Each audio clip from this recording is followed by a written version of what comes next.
Olá, a partir de agora você é nosso convidado a acompanhar uma conversa com a senadora Ana Amélia.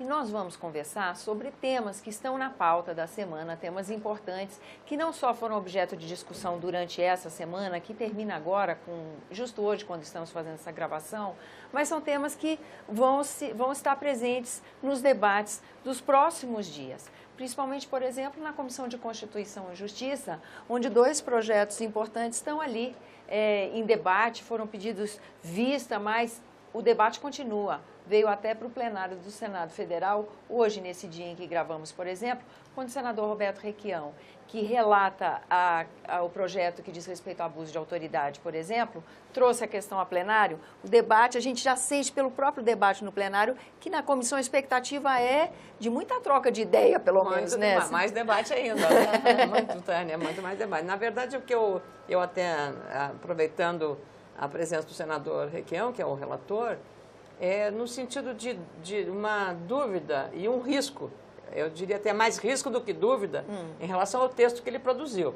Ele, embora tenha feito um grande esforço, reconheço, um grande esforço para aperfeiçoar a proposta, que foi original do senador Renan Calheiros, 280, mas aí depois o 85 do senador Randolfo Rodrigues, com sugestões do Procurador-Geral da República, e ele insistiu várias vezes de citar, para, digamos, dar coautoria, e aí fez o substitutivo em cima das propostas que ele recebeu.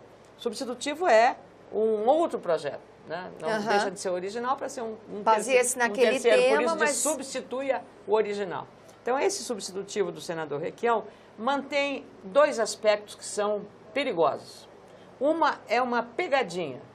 Qual é a pegadinha? Ele, no artigo 1º, lá fala na questão da famosa interpretação. Interpretação que na linguagem jurídica chama hermenêutica. É como o juiz lê a lei, interpreta e com base nessa lei faz a sua sentença, emite o seu juízo. Ele diz que essa interpretação, que é uma prerrogativa do magistrado, ela pode ser sim discutida desde que haja razoabilidade e fundamentação. Seja razoável e bem fundamentado. Mas quem é que vai dizer que é bem fundamentada o seu questionamento do ofendido em relação à interpretação que o magistrado deu? Nós estamos, eu acho que, invadindo uma prerrogativa, como seria nós aqui limitarmos a liberdade de expressão aqui dentro, que é uma prerrogativa nossa, uma imunidade que temos no exercício do nosso mandato. Então, a imunidade que tem o magistrado é também essa, de ele ter a autoridade para interpretar a lei. Se nós não escrevemos bem as leis, nós temos que melhorar a qualidade dos textos das leis que nós produzimos. Então, para evitar exatamente esse descompasso entre o que está no texto, a literalidade e o que o juiz interpreta. Agora, não podemos aceitar essa pegadinha, que é uma forma de criminalizar, sim, procuradores e também juízes. Esse é um ponto. O outro ponto é aquele no artigo 3º do capítulo 3º, do capítulo 3, artigo 3º, que diz o seguinte: o ofendido, o denunciado, pode questionar o juiz, o magistrado que esteja conduzindo o seu processo.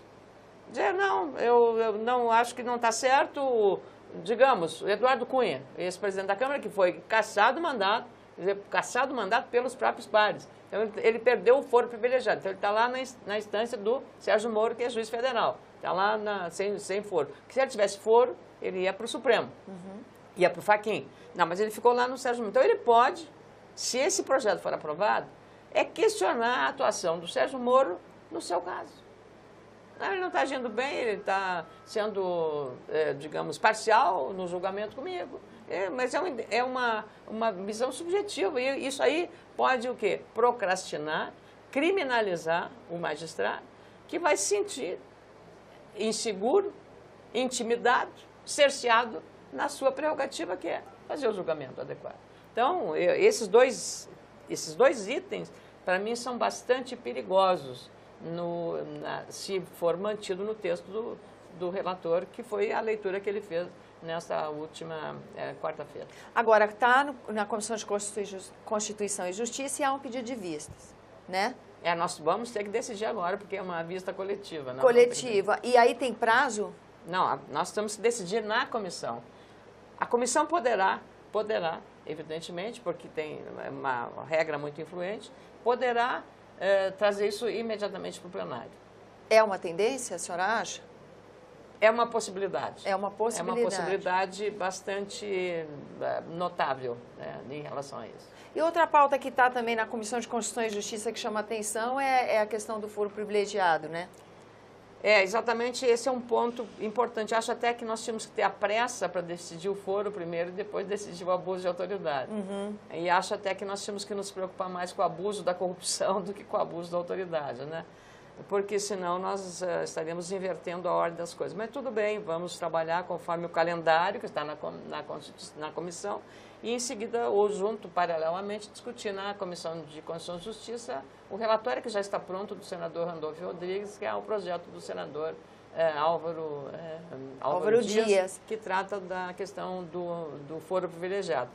É bom lembrar, Tânia, que esse mesmo assunto, foro privilegiado, está em debate também no Supremo Tribunal Federal. Então, para não haver um conflito, eu penso não que, como o senador Requião maldosamente imaginou que eu estivesse abrindo mão da prerrogativa do legislador, no caso nossa, em favor do que o Supremo vem a dizer. Delegando para o STF. Não se trata disso, se trata que se o Supremo vai se manifestar sobre essa matéria, a interpretação do Supremo é um balizador para a nossa ação aqui. E eu prefiro confiar numa baliza que seja de especialistas e técnicos, que são os magistrados da Suprema Corte Brasileira, e lá estão para isto, né?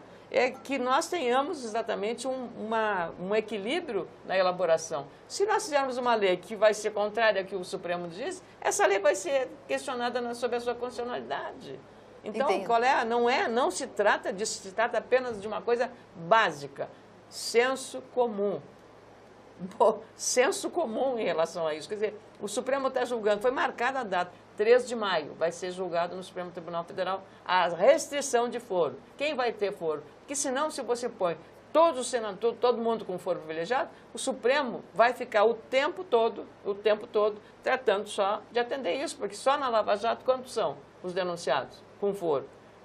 Muitos. Então, essa é a questão. Então, você também não é só o problema de desafogar o Supremo Tribunal Federal. É também do ponto de vista da impunidade, você dá uma resposta à sociedade. Porque o foro privilegiado te estimula, claro, também a prorrogar, a procrastinar, a demorar, aí o julgamento, as calendas gregas, ou ir até quantos anos, e aí prescreve. Uhum. Chega a 70 anos, tal, prescreve e tal. E aí. Então, isso é impunidade, isso estimular a impunidade. Tem que julgar rápido, fazer mais rápido, e para fazer mais rápido tem que acabar com essa questão de foro. Ou seja, foro privilegiado, vamos então esperar a manifestação do Supremo. Eu acho que a manifestação do Supremo é um indicador importante para vermos. Vai ser mais produtivo ter essa... Exatamente, a partir dela podemos ampliar o espírito do que foi votado lá. Ampliar as restrições. O Supremo está discutindo as restrições ao foro. É a restrição ao foro. Então, nós podemos ampliar as restrições ao foro, isso sim. Simplesmente isso. Então, vamos ver qual é o limite que eles estão dando. Uhum. Para trabalhar em cima disso. É isso. Agora, eu sou favorável assim, a trabalhar com racionalidade. Não adianta dar murro em ponta de faca. Não vai resolver isso. Uhum. Então, a gente tem que aguardar a decisão, já que essa matéria está tramitando há tanto tempo aqui no Congresso Nacional, aqui no Senado especialmente, que a autoria do senador Álvaro Dias, um projeto de boa qualidade. Então, vamos trabalhar com essa... Desculpa, senador. Essa semana também a Câmara dos Deputados tomou uma decisão importante para os estados na questão da negociação das dívidas, né? A senhora, como representante do Rio Grande do Sul, e essa matéria é de interesse do seu estado. De todos os estados, especialmente aqueles que estão numa situação fiscal muito complicada. Veja aqui, o Rio de Janeiro fez uma Olimpíada. O Rio de Janeiro, que a gente tinha várias coisas, se desorganizou. E aí você vê qual é o resultado. Um governador que mergulhou numa corrupção inexplicável, desenfreada, apostando na impunidade, né? Então, essa situação do Rio de Janeiro mostra exatamente o descalabro e os efeitos maléficos danosos, eu diria criminosos da corrupção sobre o impacto do servidor que não está recebendo, da área da saúde, da área da segurança pública, da área da educação. É uma tragédia completa. Então, a situação fiscal se deteriorou muito em função exatamente dessa má gestão no Rio de Janeiro, em Minas Gerais, no Rio Grande do Sul. Então, agora é um acerto de contas considerando vários fatores. E há uma contrapartida para os estados que vão receber, sim, um socorro federal, um desembolso do Tesouro, para que eles possam, pelo menos, estabilizar e manter os seus pagamentos dos servidores em dia. Essas contrapartidas dizem respeito à desimmobilização de ativo, de patrimônio que tenham e outras iniciativas. Lá no Rio Grande do Sul, o debate vai depois ter que ser submetido à Assembleia Legislativa, porque existe na lei da Assembleia Legislativa uma questão que diz que toda a privatização de uma empresa estatal tem que ser submetida previamente a um plebiscito. E o governo está tendendo a pedir à Assembleia que elimine essa exigência de plebiscito para que ele possa implementar logo. Agora, nós primeiro temos que aprovar aqui no Senado essa proposta, já depois da Câmara que foi aprovada, aprovar aqui, nós vamos aprovar aqui, porque aqui o Senado é a casa da Federação, e depois, então, cada Assembleia Legislativa vai ter que também acolher aquilo que foi deliberado como as condicionantes. A expectativa da senhora para essa votação da matéria aqui, a tramitação aqui na casa? Eu acho que pelo interesse, pela pressão que os governadores, especialmente dos estados, que estão numa situação mais complicada, e também de municípios, porque ela também pega municípios, então eu penso que, acho que mais evidentemente, como são 4, 3 estados que estão numa situação mais grave, mas a pressão política sobre o Congresso é importante, mobilizando as suas bancadas. Então, a expectativa é ainda em maio, a senhora acredita? Eu acredito que sim, nós votemos isso em maio. Senadora, muito grata pela sua presença eu aqui que no nosso agradeço a oportunidade, eu estava com saudade de vir aqui. Pois é, também estava sentindo falta. A senhora estava tão ocupada no plenário essa semana, não conseguia nem chamá-la. Tá né? bom, Foi uma semana intensa, né? Mas vai continuar assim. Mas é bom, enquanto nós estamos vivos, o bom é estarmos vivos. É isso aí, senadora, grata Obrigado. mais uma vez. Agradeço também a você que nos acompanha, lembrando que esse é o programa Argumento e você é nosso convidado a fazer sugestões e críticas ao trabalho da TV Senado pelo 0800 61 2211, que é uma ligação gratuita. Há também a possibilidade de você rever esse e outros dos nossos programas usando o endereço eletrônico senado.leg.br/TV. Até a próxima.